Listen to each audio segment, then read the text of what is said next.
नमस्कार, सरिताज रेसिपीमध्ये तुमचं सगळ्यांचं स्वागत आहे। आज आपण पालक पराठे व पुऱ्या बनवणार आहोत। हे पराठे व पुऱ्या लहान मुलांनाच नाही तर मोठ्यांनाही खूप आवडतात।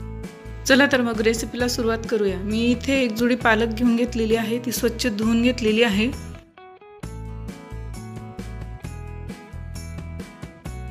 आता मी इकडे एका कढईमध्ये पाणी बॉईल करायला ठेवलेले आहे। आता आपण धुवून घेतलेली जी पालक आहे ती पालक या गरम पाण्यात टाकून घेणार आहोत आणि 2 ते 3 मिनिटे आपण याला शिजवून घेणार आहोत।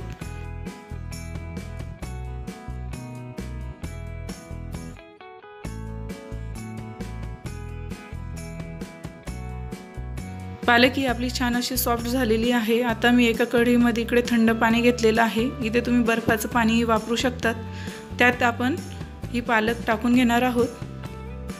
गार पाण्यात पालक टाकल्यामुळे पालकचा कलर हा तसाच राहतो। आता मी इथे सगळी पालक गार पाण्यात टाकून घेणार आहे।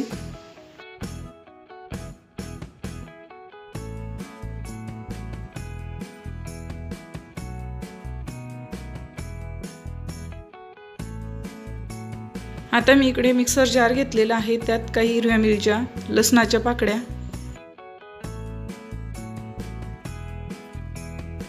जिरे या सगळ्यांची बारीक पेस्ट तयार करून घेणार आहे। आता या पेस्ट मध्ये आपल्याला पालक घालून घ्यायची आहे।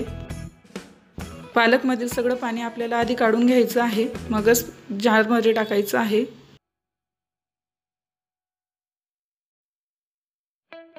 आता याची आपल्याला प्युरी तयार करून घ्यायची आहे।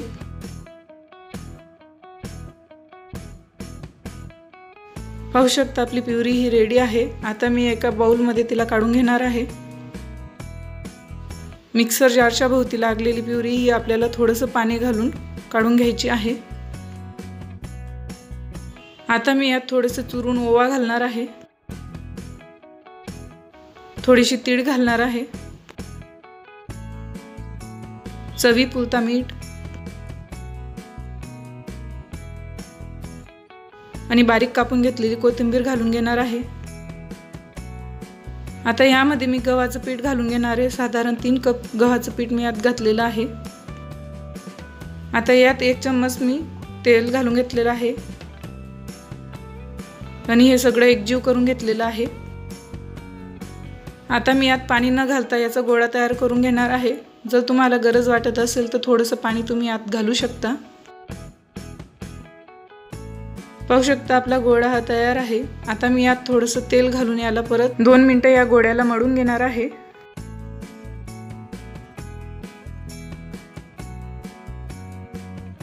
आता यातील मी एक छोटासा गोळा काढून घेणार आहे, त्याला गव्हाचं पीठ लावून घेणार आहे आणि आता त्याला लाटून घेणार आहे।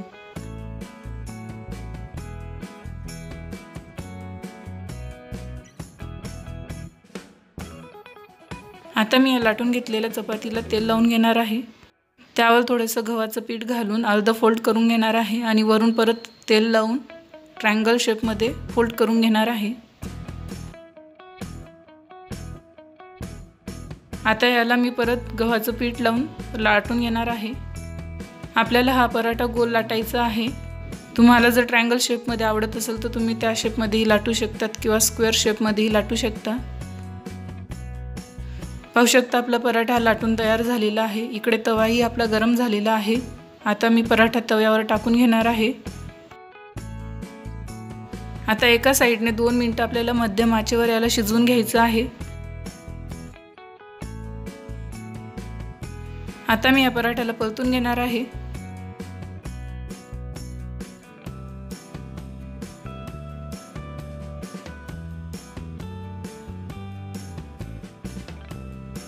आता या पराठ्याला आपण तेल लावून घेणार आहोत।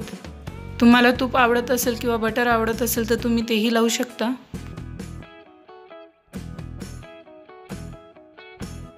आता आपण या पराठ्याला परत परतून घेणार आहोत आणि दुसऱ्या बाजूनेही तेल लावून घेणार आहोत।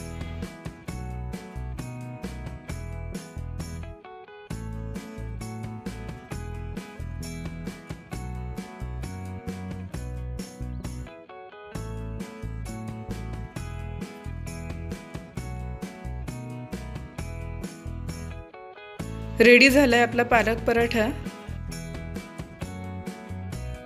याच पिठाच्या आता आपण पुऱ्या तयार करणार आहोत। त्यासाठी मी इथे छोटे छोटे गोळे तयार करून पुऱ्या लाटून घेतलेल्या आहेत।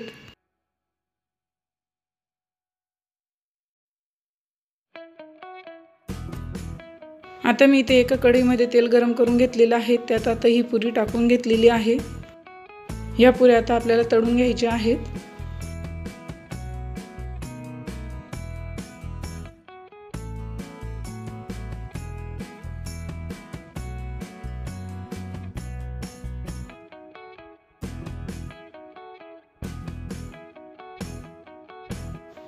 पुऱ्या आपल्या तळून झालेल्या आहेत।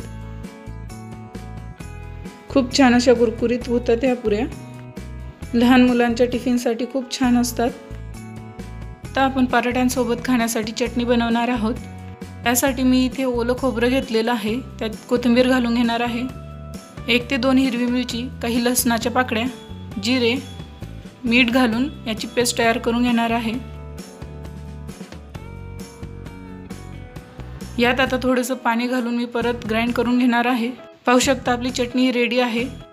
चटणीमध्ये टाकण्यासाठी आपण तडका बनवून घेणार आहोत। त्यासाठी मी एका पॅनमध्ये तेल घेतलेलं आहे।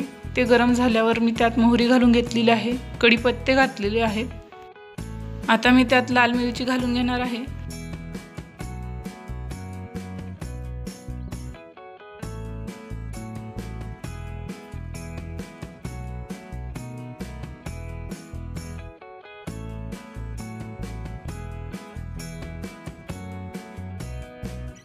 आता हा तडका मी चटणीवर घालून घेणार आहे। आपली चटणी पण रेडी आहे। पाहू शकता आपले पराठे, पुरी आणि चटणी तिघीही रेडी झालेले आहेत। अशा पद्धतीने पराठे किंवा पुरी बनवल्याने लहानांनाच नाही तर मोठ्यांनाही खूप आवडतात। नक्की ट्राय करा। रेसिपी कशी झाली ते मला कमेंट करून नक्की सांगा। माझ्या चॅनलवर नवीन असाल तर चॅनलला नक्की सबस्क्राइब करा, व्हिडिओजला लाईक करा, शेअर करा।